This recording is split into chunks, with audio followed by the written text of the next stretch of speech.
கர்த்தருடைய பரிசுத்த நாமத்திற்கு மகிமை உண்டாவதாக. ரிவைவல் வித் பிரேயர் ஃபேமிலிக்கு உங்களை அன்புடன் வரவேற்கிறேன்.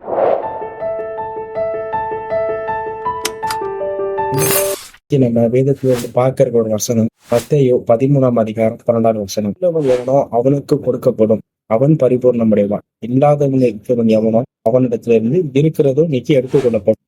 எவன்கிட்ட நிறைய இருக்கோ அவங்க கிட்ட இருந்து எடுத்து இல்லாதவனுக்கு கொடுப்போம் அப்படின்னு சொல்லிதான் நம்ம பேசுறதை பார்க்கோம். இல்லைன்னா இல்லாதவனுக்கு கொடுங்க அப்படின்றதாவது பேசுறதை பார்ப்போம். ஆனா இன்னைக்கு வேதத்தில் பார்க்கிறோம், இல்லாதவன் இடத்துல இருந்து இருக்கிறதும் எடுத்துருவோம் அப்படின்னு சொல்லி இன்னைக்கு வேதத்தில் பார்க்கிறோம்.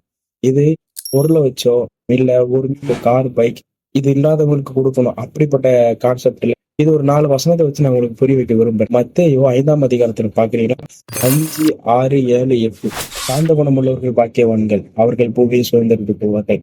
சாந்த குணம் உள்ளவர்கள் பாக்கியவான்கள், அவர்கள் பூமியை சுதந்திரித்துக் கொள்வார்கள். நீதியின் மேல் பசிதாகம் உள்ளவர்கள் பாக்கியவான்கள், அவர்கள் திருப்தி அடைவார்கள். இரக்கம் உள்ளவர்கள் பாக்கியவான்கள், அவர்கள் இரக்கம் தருவார்கள். இருதயத்தில் சுத்தம் உள்ளவர்கள் பாக்கியவான்கள், அவர்கள் தேவனை தரிசிப்பார்கள். இதுதான் இன்னைக்கு இருக்கிறவர்களுக்கு கொடுக்கிற ஒரு விஷயம். அந்த குணம் உள்ளவர்கள் பூமியை சுதந்திரித்துக் கொள்வாங்க. உள்ளவர்களுக்கு தேவன் கொடுக்கிற ஒரு காரியம். நீதியின் மேல நீங்க பசிதாகமா இருக்கீங்களா, அவங்களுக்கு கண்டிப்பா திருப்தி அடைவீங்க. இரக்கம் உள்ளவர்களா நீங்க தேவன் உங்களுக்கு இரக்கத்தை தருவார். இருதயத்தில் சுத்தம் உள்ளவர்கள் பாக்கியவான்கள், அவர்கள் தேவனை தரிசிப்பார்கள்.